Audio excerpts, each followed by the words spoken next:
Olá, meus irmãos. A paz do Senhor Jesus, tudo bem com vocês? Aqui mais uma vez seu irmão em Cristo, Dilson Leite, e esse é o meu canal.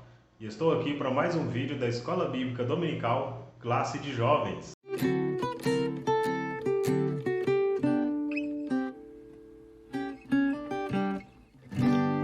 Na lição de hoje, a lição de número 11, nós temos o tema A Mulher Samaritana, a diferença que a água da vida faz. Nós vamos estudar hoje sobre essa transformação poderosa que Jesus, a água da vida, fez na vida daquela mulher. O nosso texto do dia está em João, capítulo 4, versículo 42. E diziam à mulher: já não é pelo que disseste que nós cremos, porque nós mesmos o temos ouvido e sabemos que este é verdadeiramente o Cristo, o Salvador do mundo.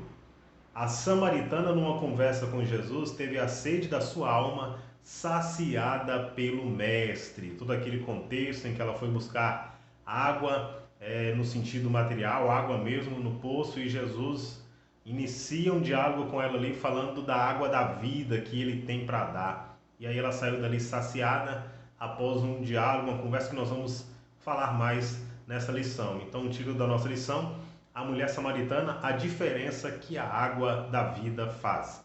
Antes de entrar na lição, de ler o texto do dia, se você é novo por aqui e ainda não se inscreveu no canal, se inscreva no canal. Semanalmente nós temos a Escola Bíblica Dominical, as lições semanais da classe de jovens, né? As revistas que são editadas pela CPAD.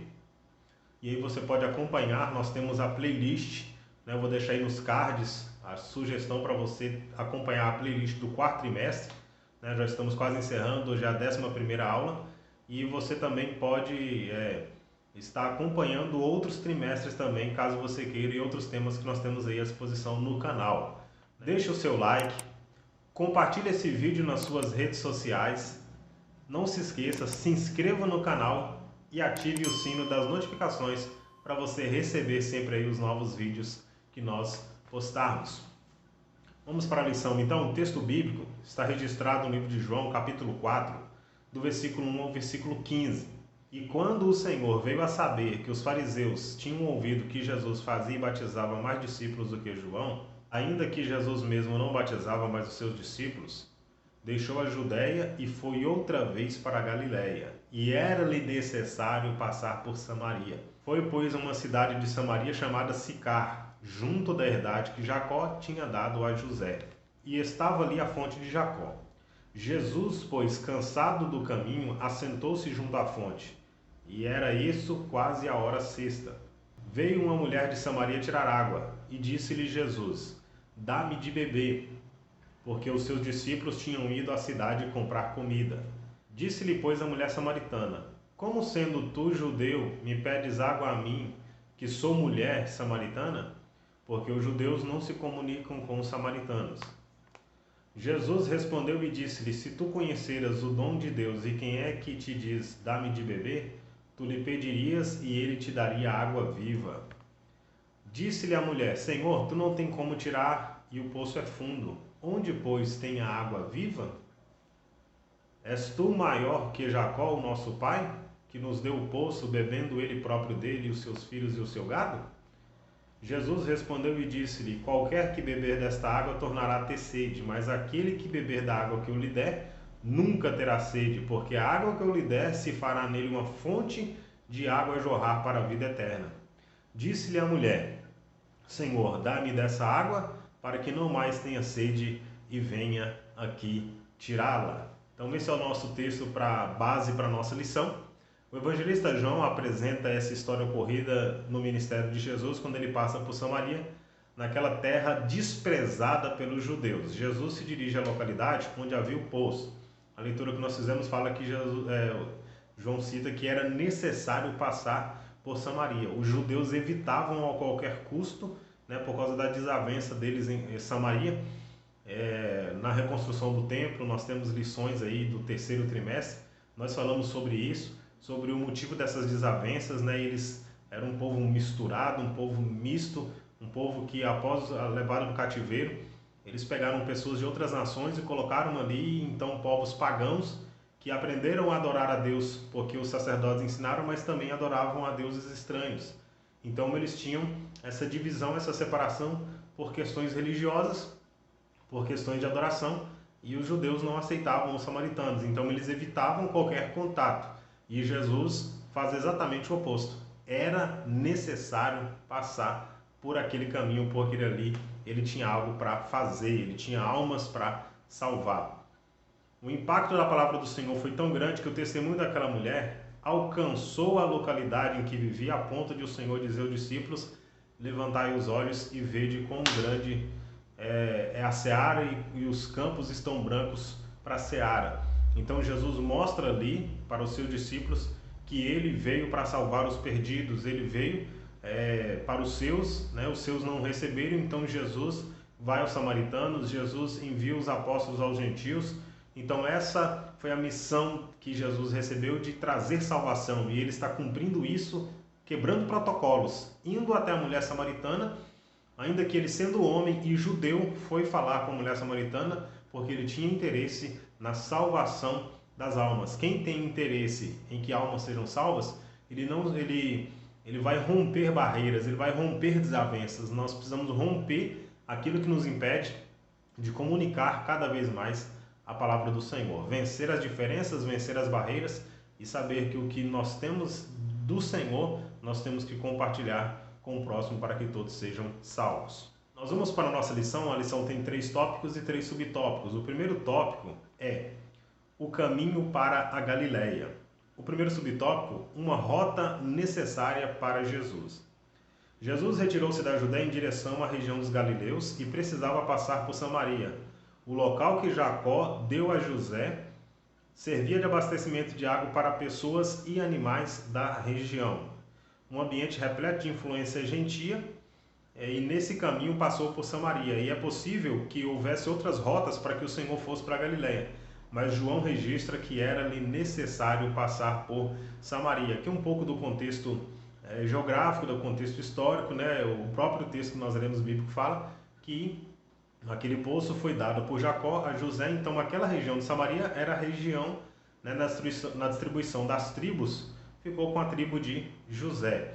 E então aqui nós temos com os filhos de José. E então nós temos aqui essa importância daquela região para a localidade, por causa da água, né, que tinha um valor e servia de abastecimento. Então ela vai naquele poço ali naquele momento para abastecer-se de água. E aí essa influência por causa desse abastecimento de água. E como nós já falamos, havia outras rotas, né? Os judeus preferiam passar por outra região do outro lado do Jordão para evitar os samaritanos. Mas para Jesus era necessário. Por quê? Porque Jesus ele era movido pelo Espírito de Deus. Então ele ia onde o Espírito queria que ele fosse. Nós lemos que lá na tentação, o Espírito levou Jesus para o monte para ser tentado. Então Jesus se movia pelo Espírito, Jesus se movia profeticamente. Ele estava no lugar certo, na hora certa, para fazer a coisa certa, porque Deus estava o direcionando para aquele lugar. Se na Judéia Jesus seria objeto de curiosidade, em Samaria sua chegada traria alegria, não apenas para uma mulher, mas para muitos samaritanos. É o que eu já disse anteriormente. Veio para os seus, mas os seus não o receberam. Mas a todos quantos creram no seu nome, deu-lhes o poder de serem feitos filhos de Deus, diz João no capítulo de número 1. Então, Jesus, por muitas vezes, no meio do povo de Israel, né, que olha o contraste, inclusive Jesus narra na parábola do bom samaritano e tudo mais, então ele mostra que não é simplesmente o fato de nacionalidade, não é nascer judeu, não é ser de uma religião especificamente, era ser judaico, ser fariseu, ser conhecedor da lei, não era apenas ser da descendência de Abraão. Jesus falava muitas vezes com eles, porque eles diziam, na lição passada nós falamos, muitos ficavam, não queriam se arrepender com a pregação de João e de Jesus e diziam, nós somos descendentes de Abraão, ou seja, pelo simples fato de ser descendência de Abraão, eles acreditavam que eles não precisariam de arrependimento. E João dizia para eles, se Deus quiser, dessas pedras, ele pode fazer descendência a Abraão. Então, os judeus que, por ser descendentes de Abraão e acreditar que eles tinham mais comunhão com Deus, por isso, por ser de uma genealogia, por ser de uma tribo, por ser de uma descendência da promessa, acreditavam ser mais merecedores, mas desprezavam a Cristo. Agora, os samaritanos recebem a Jesus, acreditam na sua palavra. Então, isso trouxe salvação e alegria para eles, enquanto a rejeição de Jesus trouxe condenação aos judeus que se diziam ser melhores, espiritualmente melhores, eles se perderam. Então nós temos que atentar para isso. Nós precisamos receber a Jesus como Senhor e Salvador da nossa vida, e não é a nossa força física, não é a força humana, não é aquilo que nós fazemos fisicamente, nosso intelecto, mas é o que Cristo fez por nós. Se recebemos a Jesus, nós recebemos o poder de sermos feitos filho de Deus. Aconteceu assim com os samaritanos e assim acontece conosco. Recebendo Jesus, recebemos alegria, recebemos graça, perdão e paz de espírito. O segundo subtópico, uma mulher trabalhadora. O texto bíblico fala que essa mulher foi lá a hora sexta. A hora sexta é meio-dia. Então ela vai meio-dia para tirar água do poço. Você já pensou em ir a um lugar ao meio-dia? É o período de 10 horas, 11 horas, às 13 horas, 14 horas da tarde, são o período onde o sol está mais quente. Então essa mulher vai com baldes, essa mulher vai caminhando para tirar água em um poço ao meio-dia. Então ela é uma mulher esforçada, trabalhadora. A gente não pode levar em consideração o fato de, quando Jesus pergunta a ela sobre os maridos, muitas vezes as pessoas fazem um julgamento de, por ela ter pecado nessa área, mas ela não era uma mulher desocupada, ela não era uma mulher sem o que fazer, ela tinha suas qualidades. E aqui nós vemos uma qualidade dela de ser uma mulher trabalhadora. Ela não estava ali para fazer roda de escarnecedor, não estava ali para procurar fofoca, mas ela estava trabalhando, ela estava buscando água, ela estava se esforçando para suprir as suas necessidades, fazendo o que é certo, estava ali buscando água. E na Bíblia a gente sempre vai encontrar isso, Deus encontrando com pessoas que eram comprometidas. A Bíblia sempre exorta ao preguiçoso a trabalhar, e Deus sempre abençoa aquele que se dispõe a trabalhar, aquele que é esforçado. Esforçai-vos, disse o Senhor para Josué, esforça-te, tem de bom ânimo. Então nós precisamos nos esforçar, nos dedicar, trabalhar para que o nome do Senhor seja glorificado. Não é para conquistar nada através do nosso esforço, mas Deus quer encontrar em nós um coração e um espírito que deseje, que busque, que tenha comprometimento, porque quem trabalha é isso, não simplesmente porque no reino espiritual você faça por merecimento, mas porque você tem desejo de fazer algo para glorificar o nome do Senhor. O terceiro subtópico, uma mulher ciente dos costumes da época. Os costumes da época, ela estava ciente porque quando Jesus pede água para ela, ela diz assim, olha, como é que você, sendo homem judeu, pede a mim água que sou mulher samaritana? A gente sabe do contexto bíblico que as mulheres naquele tempo não tinham uma certa valorização como tem nos dias de hoje. Né? Então, ela por ser mulher, ela não podia conversar com o homem. Jesus sozinho e ela sozinho, não existia esse tipo de conversa de um homem com uma mulher, estando a sós eles conversando. Não havia. Então, ela questiona porque ela sabe dos costumes da época. E o outro costume que ela sabe, ela diz, sendo tu judeu, conversa comigo, que sou mulher samaritana. Porque os judeus não se davam com os samaritanos. Então, como uma samaritana legítima, assim como os judeus não queriam conversa com os samaritanos também não queriam conversa com os judeus. Então ela entende e ela sabe dos costumes da época. Ela estava antenada com aquilo que estava acontecendo na sua região, no seu local de habitação, nas regiões onde ela morava. Foi em Samaria que o rei Acabe instalou um templo a Baal. Então, aí, uma das desavenças era essa questão da idolatria, que foi muito forte em Samaria, depois que eles foram levados cativos e foram colocados povos mistos ali. E aí Acabe, nós lemos o texto de Acabe, inclusive nós lemos na lição desse trimestre, quando nós falamos sobre Jezabel, Acabe, a palavra de Deus diz que Acabe fez aquilo que era mal aos olhos do Senhor, muito mais do que os reis que reinaram antes dele. Então Acabe, sendo um rei mau, influenciado por uma mulher maligna que foi Jezabel, né, a Sirofenícia que ele casou. Então ele casa com mulher ruim, ele é um homem ruim, um homem mau, de coração mau diante de Deus. E aí ele estabelece na terra do povo de Deus, ele estabelece ali na região de Samaria, na onde ele reinava durante seu reinado, estabelece o culto e um templo a Baal. Nós temos aí o registro em Reis primeiro livro dos Reis, capítulo 16, versículo 32. Então aí está mais motivos de desavença do povo de Israel, do povo de Judá, do povo de Jerusalém, ter essas desavenças com o povo de Samaria, por todas as questões de idolatria e de mistura que eles faziam com deuses estranhos durante esses períodos.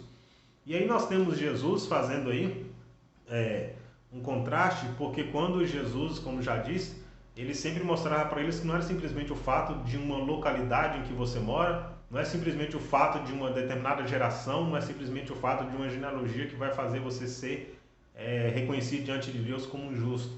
Né? Jesus conta a parábola de um samaritano, em que, na parábola do bom samaritano, né? Em que um homem ele é atacado por marginais e o sacerdote não socorre, o levita não socorre, ou seja, eles deveriam ser aqueles que amariam o próximo. E então quem socorre? Um samaritano. Então mostrando que o que faz a diferença não é aquilo que nós dizemos ser, mas o que faz a diferença na nossa vida é de fato quem nós somos, se nós nos identificamos com Jesus. Jesus diz para os seus discípulos: vocês serão meus discípulos se vos amardes uns aos outros. Então o amor de Deus é manifesto através da nossa vida quando nós amamos o próximo. Então o sacerdote, que era aquele que apresentava diante do povo para fazer sacrifício, apresentava o povo diante de Deus para fazer o sacrifício, passa de largo. O levita, que cuidava do templo, que mantinha o fogo aceso, que cuidava da adoração, que cuidava de muitas coisas no templo, passa de largo. Mas o samaritano, que era aqueles que eram desprezados pelos judeus, pelo sacerdote, pelo levita, foi aquele que foi o próximo daquele homem que havia sido assaltado. Então, Jesus traz esse entendimento para mostrar de forma bem nítida, né? Usando também o costume da época, pelo fato de eles não se dar bem com o samaritano. Então, Jesus mostra que o bom samaritano se usou de misericórdia, então ele foi o próximo daquele homem que estava ali à margem, que estava ali jogado depois de ter sido assaltado. Então, esse é o ponto fundamental e importante que nós devemos seguir. O segundo tópico é a água para a vida eterna. Onde, pois, tem água viva? A segunda pergunta da samaritana é uma resposta à declaração de Jesus. Porque a primeira pergunta dela foi: como sendo homem judeu, conversa comigo que sou mulher samaritana. Então mostra do conhecimento dela dos costumes. Mas a segunda pergunta dela é: como você vai tirar a água daqui? E aí Jesus responde ela com outra pergunta: se você conhecesse o dom de Deus, você me pediria e eu te daria da água que você beberia e nunca mais terá sede. Então Jesus declara para ela em João capítulo 4:10. De forma paciente, Jesus vai conversando, Jesus vai estabelecendo laços de confiança com aquela mulher. Jesus nos dá uma lição muito importante aqui. Jesus não chega expondo o pecado daquela mulher. Jesus, por ele ser o Deus onisciente, ele sabia da vida particular daquela mulher. Mas Jesus não chega expondo os pecados daquela mulher. Jesus, ele cria um laço de confiança, ele conversa com ela, ele fala com ela, ou seja, ele dialoga com aquela mulher, adquirindo com ela confiança. E aí depois ele pede ela para chamar o marido, ela fala que não tem, então ele mostra para ela que ele tem conhecimento disso e ela reconhece ele como um profeta. Então, Jesus, ao falar para ela da água, ela começa a se interessar e dizer assim: peraí, mas tudo bem, onde o Senhor vai tirar essa água? Então ele começa, veja que ele estabelece esse diálogo para que ela possa entender o que Jesus está querendo oferecer para ela. Então ela está ali buscando água e Jesus está oferecendo para ela água, mas uma água que vai saciar a alma dela. Uma fonte de água viva só pode ser usufruída por alguém que tem acesso a ela.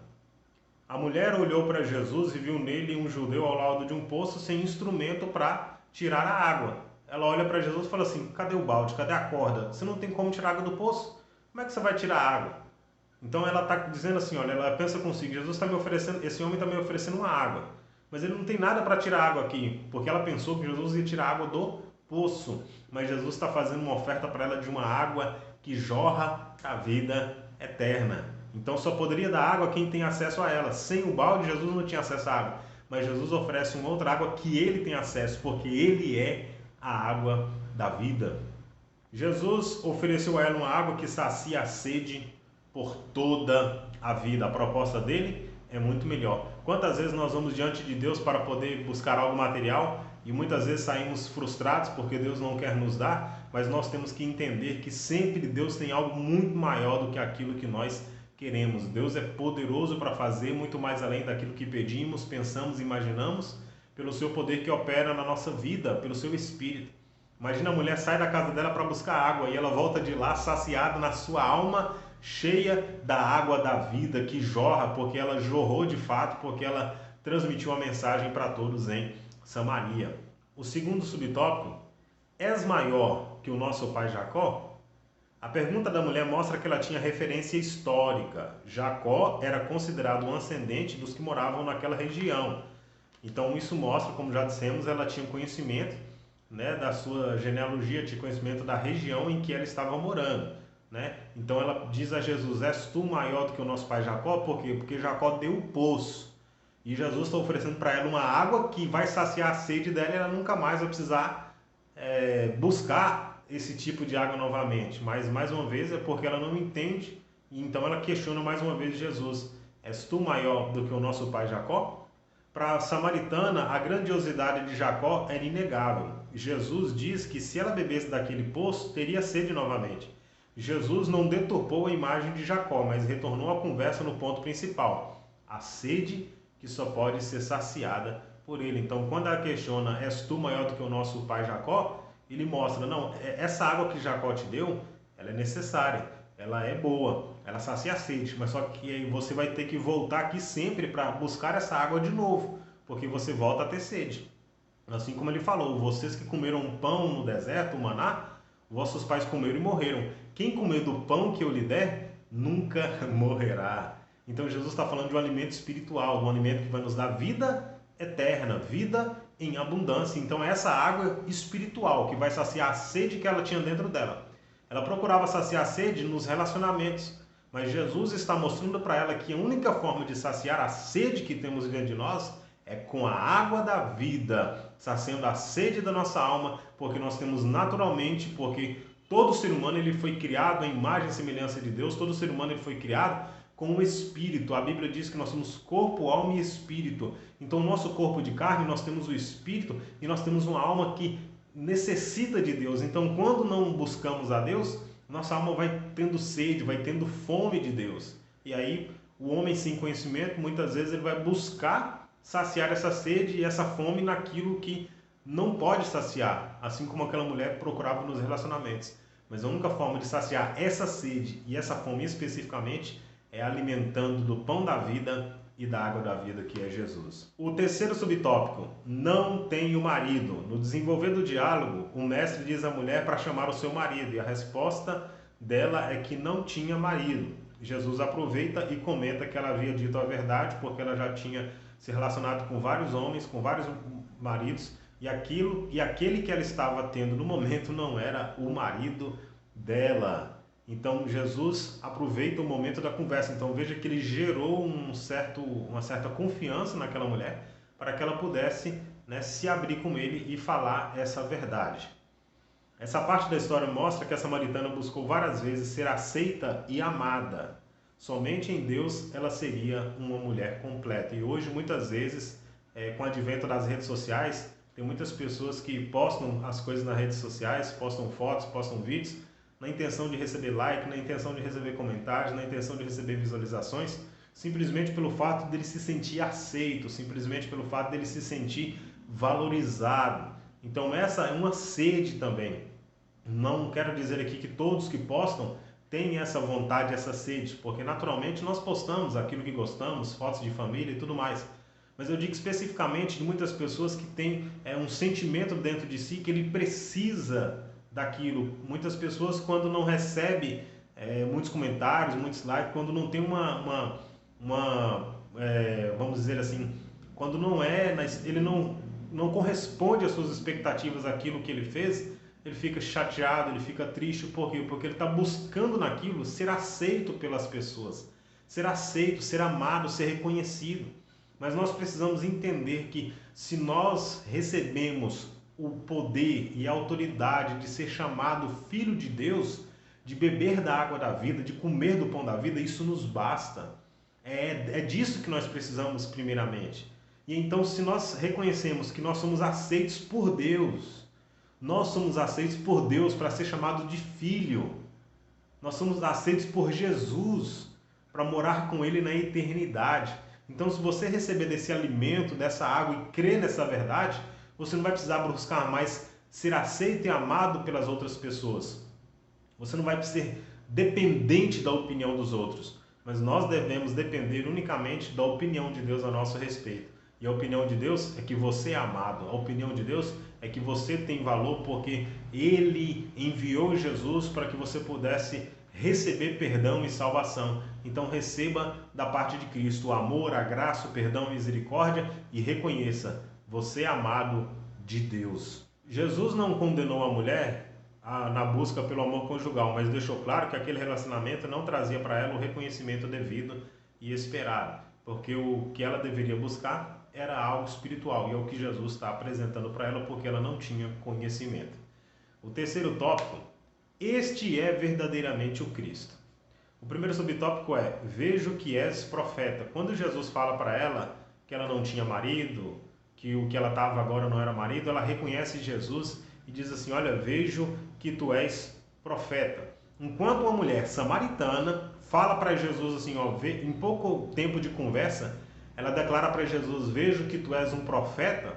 Lá em Israel, lá no meio dos judeus, as declarações para Jesus eram assim, ó, você é samaritano e tem demônio, João capítulo 8, 48. Você expulsa demônios por Beelzebul, Mateus 12, 24. Outros falavam assim, ó, você é comilão e beberrão, amigo dos pecadores, Mateus 11, 19.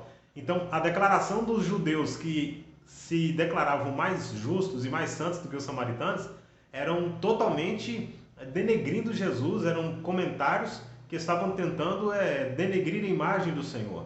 E agora Jesus, em poucas palavras, conversando com os samaritanos, com a mulher samaritana, poucas palavras, em um diálogo rápido com a mulher samaritana, ela diz para ele, vejo que o Senhor é profeta. E ela vai chamar outras pessoas para ir ouvir Jesus. Que coisa extraordinária. Na prática, o que nossas palavras e nossas atitudes dizem acerca de Jesus? Que percepção temos quando ouvimos sua palavra, vemos seus milagres em nossos dias? Então, quantos judeus, quando ouviam a mensagem de Jesus, proferiram palavras pejorativas contra Jesus, a mulher samaritana, quando ouviu a manifestação da glória de Deus através de Jesus, ela reconheceu Jesus como profeta. As nossas atitudes diante daquilo que nós professamos, as nossas atitudes diante daquilo que cremos de quem Jesus é, nós temos agido de forma a denegrir, a escandalizar o Evangelho, ou nós temos agido de forma a propagar o Evangelho do nosso Senhor Jesus Cristo? Então, se você ouviu a verdade, você acreditou e creu em Jesus como Cristo, o Filho de Deus, então você fará como aquela mulher samaritana, reconhecendo Ele, o Deus que Ele é, profeta que Ele é, sumo sacerdote que Ele é, Senhor, Pai da eternidade. Então, reconhecer o senhorio de Jesus Cristo e compartilhar com outras pessoas o que Ele é. Então, as nossas atitudes vão dizer aquilo que nós cremos do Senhor Jesus Cristo. O segundo subtópico, em espírito e em verdade. A mulher samaritana falou com Jesus, depois eles dialogaram acerca do local de culto, e ela falava assim que os judeus adoravam no templo e que os samaritanos adoravam no monte. Então ela estava equivocada quanto ao conceito da adoração. Nós já falamos aí acerca do equívoco dos judeus com relação à genealogia, à descendência de Abraão, a estar preso ao local. E aqui essa mulher faz essa citação dizendo do local de adoração, e Deus não está preocupado. No Novo Testamento, Jesus traz essa revelação profunda de que a nossa adoração ela deve ser em espírito e em verdade. A nossa adoração ela não depende do templo, a nossa adoração ela não depende do local em que estamos. Então aqui aquela declaração daquela mulher, ela entende que o local da adoração está vinculado ao culto.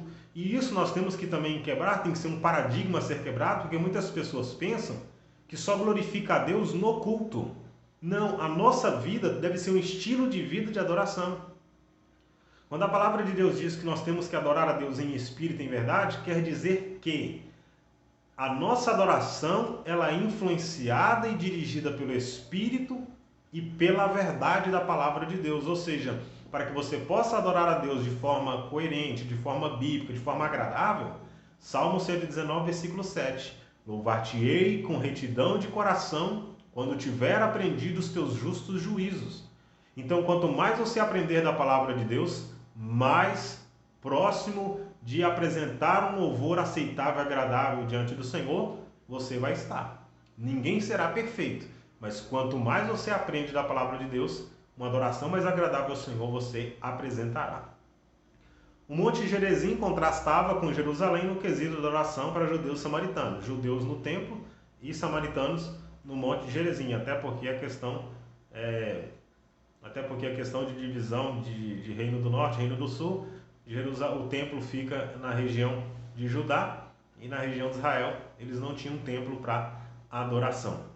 A adoração existia, mas geralmente era mecânica baseada nos rituais. Eu tenho até um texto do livro do profeta Joel, que ele fala assim, não rasguem as vestes, mas rasguem o vosso coração. Quando acontecia algo com a nação, quando acontecia algo com o povo, que era algo muito forte, quando acontecia algo de muito espanto para o rei, para os profetas, a Bíblia diz que eles rasgavam as vestes e se lançavam no pó e na cinza. Então aí nós temos essa referência que Deus usando Joel para dizer assim, não rasgue as vestes, mas rasgue o coração. Porque as pessoas poderiam rasgar as vestes, mas estar com o coração corrompido. Então, essa questão do local, essa questão das práticas, dos rituais, Deus quer que nós estejamos com a intenção do coração, não é somente fazer, não é somente orar, não é somente cantar, não é somente dizer que está adorando a Deus, mas tem que haver uma intenção de um coração puro e sincero para adorar o Senhor. O culto havia se transformado numa forma de manifestar uma tradição cultural passada de pai para filho. O mesmo pode ocorrer nos nossos dias. A liturgia faz parte do culto, onde ordenamos momentos de louvor, de oferta, e isso é correto. O nosso culto a Deus deve ser entregue por inteiro, em espírito, numa adoração perfeita, com sinceridade e em verdade, sem máscaras. Olha só, a liturgia é importante porque temos o momento da oferta, temos o momento do louvor, temos o momento da palavra, mas nós não podemos fazer disso meros rituais. Eu chego, sento, levanto, oferto, vou embora. Não, nós temos que cultuar. Não é você sentar e assistir um culto e praticar as liturgias. Não, é entregar de coração, é apresentar a Deus uma adoração genuína e verdadeira. Não é simplesmente os rituais ajudam, a liturgia é para ajudar, é para organizar o culto com questão de horário, com questões de organização mesmo. A Bíblia diz com ordem e com decência na carta de Paulo aos Coríntios, mas nós precisamos disso e não podemos deixar que isso se torne uma religiosidade. O terceiro subtópico, vinde e vede. Jesus a impulsionou a levar as boas novas aos demais samaritanos daquela localidade. Os samaritanos de Sicar foram falar com Jesus e pediram para ele ficar com eles em Samaria, e Jesus ficou lá 2 dias. Ela recebe a água da vida, a água transborda, ela sacia a sede dela e ela transborda. Ela quer agora dizer, olha, eu recebi uma água que saciou minha sede. Aí ela começa a transmitir, ela começa a falar, ela começa a transmitir para os samaritanos, e eles vão até Jesus. E aí eles ficam maravilhados, eles falam para Jesus assim, olha, fala para a mulher samaritana, não é mais pelo que você diz, mas é pelo que nós vimos e ouvimos. Eles presenciaram em Jesus e através da sua palavra eles ficaram maravilhados. E então eles pedem para Jesus ficar e Jesus fica com eles por um período de 2 dias. Os samaritanos que eram desprezados pelos judeus viram em Jesus a salvação. Ao passo que em seu ministério, o Salvador diversas vezes foi rechaçado pelos judeus. Veio para o que era seu, mas os seus não receberam. Os samaritanos ali foram feitos filhos de Deus, porque creram em Jesus. Os samaritanos viram e creram no que Jesus disse. Eles creram no que ouviram, ao passo que em Israel, em locais como Betsaida, como Corazim, como Cafarnaum, presenciaram sinais, milagres feitos por Jesus e permaneceram incrédulos. Então, essa foi o grande ensinamento que Jesus trouxe para a mulher samaritana, para os samaritanos e até para os judeus, que eles pudessem perceber que não era genealogia, que não era descendência, que não era o fato deles estar em uma terra ou estar em um templo, mas o que nos leva a ter uma verdadeira adoração é apresentar em espírito e em verdade é apresentar o nosso coração quebrantado e contrito, é crer que Jesus é o Messias, o Salvador, o Filho de Deus. Então isso os samaritanos fizeram, receberam a Jesus, creram na sua palavra e por isso foram salvos e se tornaram filhos de Deus.